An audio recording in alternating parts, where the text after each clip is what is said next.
My name is Kathleen Nichols, and I want to welcome you to this special edition of the Sunset here today in Magdala. We're using this microphone because we've got some of our wonderful volunteers working in our brand new visitor center listening to us so they can learn a little bit about the wonderful Jewish feast day that is coming up starting very soon, and that's called Rosh Hashanah. So today we're going to spend these next few minutes, of course, in the presence of the Lord, but also speaking a little bit about the symbols behind this feast day, this Jewish New Year. So let's begin listening to this wonderful musical piece that was composed by one of our Magdala Media volunteers, James. And so I'll be back with you in just a moment. In the meantime, enjoy the view of our beautiful synagogue here in Magdala, and let's place ourselves before the Lord in prayerful praise.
I personally love that type of music that puts us into a whole atmosphere here in the Holy Land. Just reminds us of where we are. And so as we do every sunset, as we watch the sun go down over Nazareth, over the west here from Magdala, we just want to place ourselves before the Lord. And for those pilgrims today who have had a long, hot day following in the footsteps of the Lord, let's just take a moment to take a deep breath and to thank the Lord for how many wonderful things He's given us today. Perhaps we can think of one place, one gospel passage, one healing miracle, a word from from my pilgrim leader or my pilgrim guide that has really struck me in the heart. So let's take a moment and recall that word or that event or that place that is really, tugging at my heartstrings for a moment.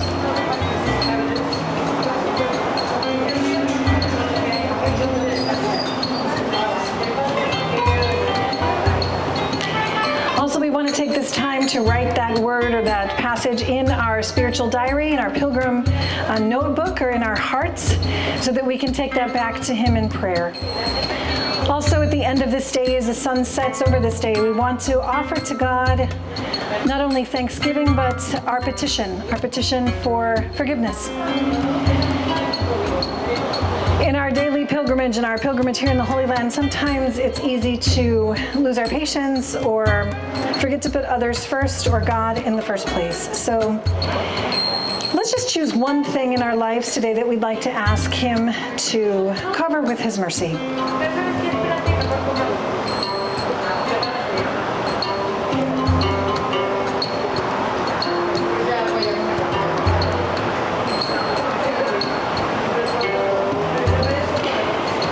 So as it says in Psalm 8, in my bed I think of you, Lord God, as this day ends. I give you thanks. I ask you for your mercy. And as my eyes close in sleep, I commend myself to you.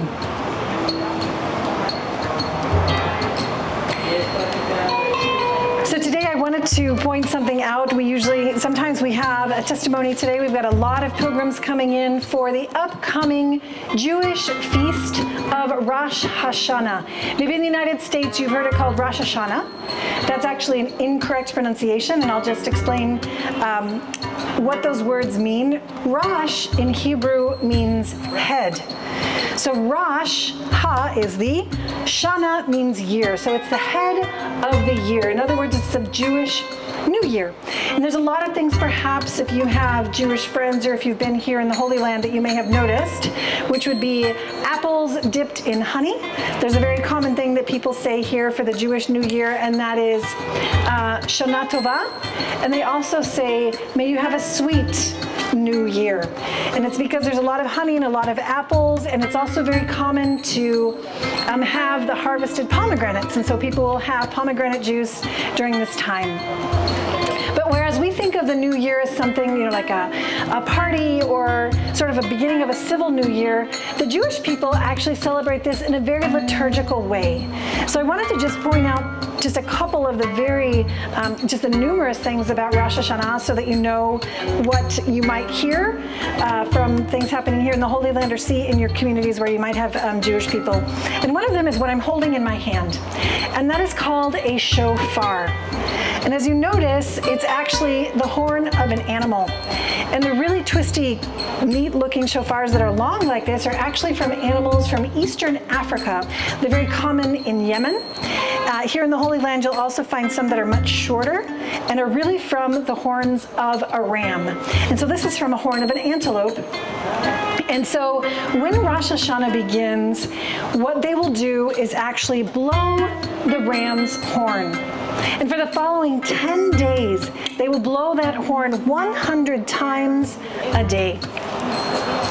And if you'd like to know more, there's actually a blog out on the Magdala newsletter that explains this, or you can tune into one of the series of that we have of culture, Jewish and Christian history here from Magdala, and it explains all about this Jewish feast day plus the ones that are coming up. But I just wanted to point out that it's called the Day of the Trumpet, and that's why they blow the shofar, but it has a very specific meaning. There's many ways to blow the shofar. You need a lot of practice. Let me see if I have any luck blowing it right now. I had luck earlier today, but let's see.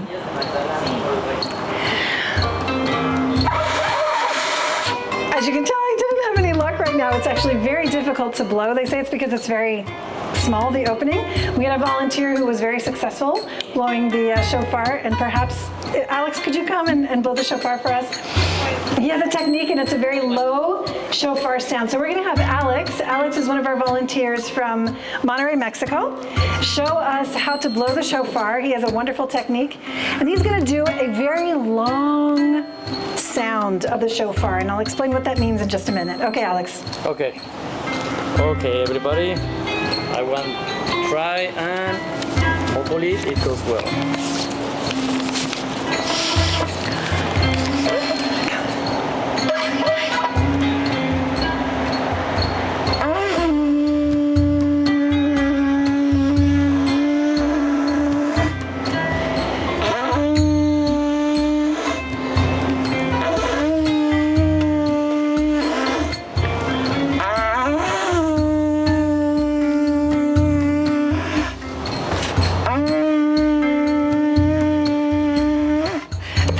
Okay. Incredibly impressive. So Alex just blew the shofar in a very long sound, and that's actually in Hebrew called the tekiah.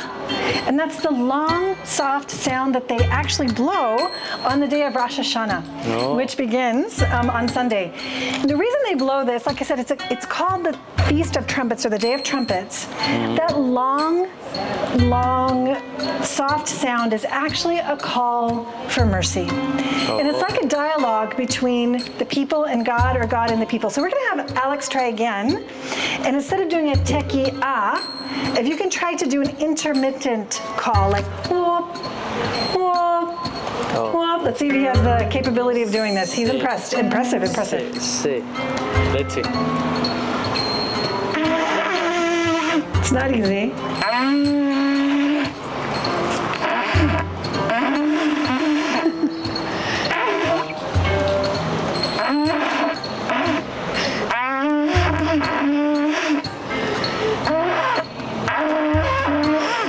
Well,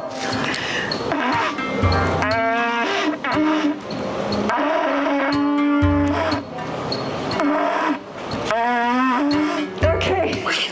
So it takes a lot of practice to actually blow a shofar, but when you have somebody that can do it, it almost sounds like a honking horn. And what that is supposed to do is to confuse and drive away Satan. And the reason is because you have those short or not quite as long sounds, because Rosh Hashanah also celebrates the feast of the new year. Obviously that's what it means, but it goes back to the celebration of creation, the creation of Adam and Eve. And if you look at Genesis, of course, we all know the story with Adam and Eve. After the creation came the fall. And the creature that was in the garden that caused the fall, we always look at Satan as a snake because, that was the creature she spoke with. And so when the Jewish people are calling out for the Lord's mercy in Rosh Hashanah and celebrating the new year or remembering creation, they blow the horn that way to drive out the one who caused sin. Okay, now we're going to let Alex try one more time, and this time he's going to try to do what is called the shebarim. Now those are actually supposed to be very staccato sounds of the shofar. And these are supposed to wake us all up. I'll explain this in just a second. Let's see if he can do it. He needs to start practicing. Do it, go for it. Just a small one. Okay. Or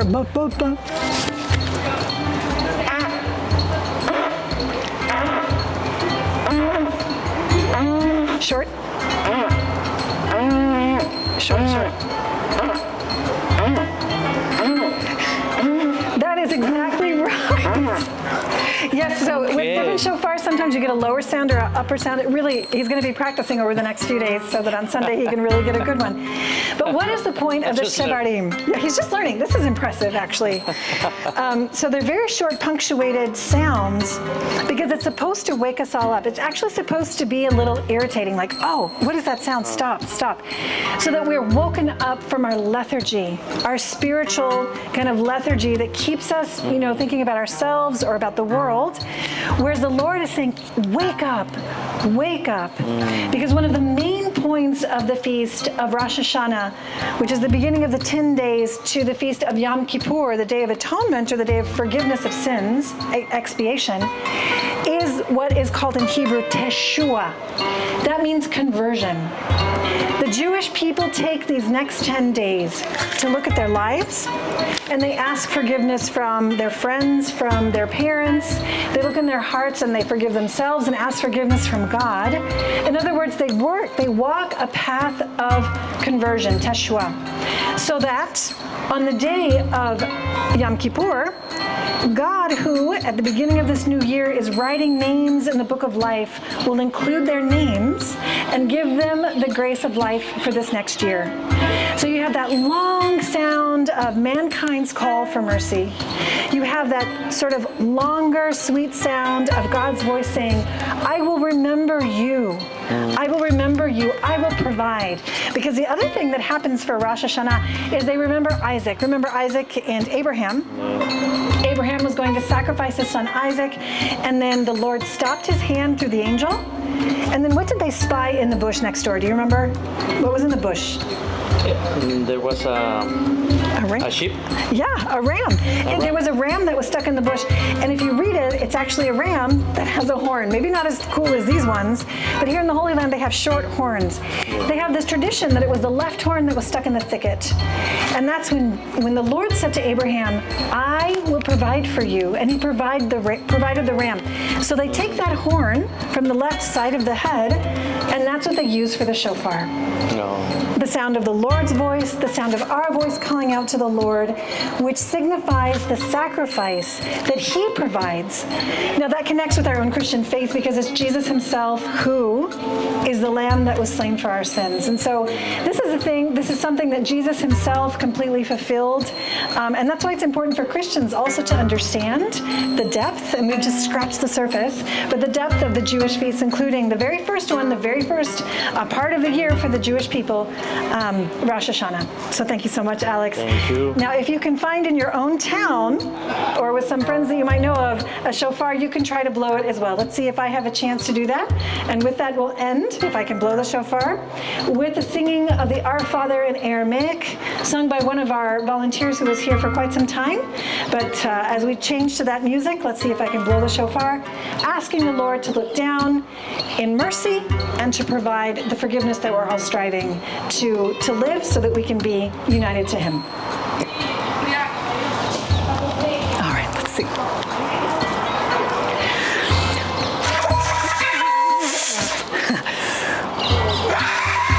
Okay, I could do it before.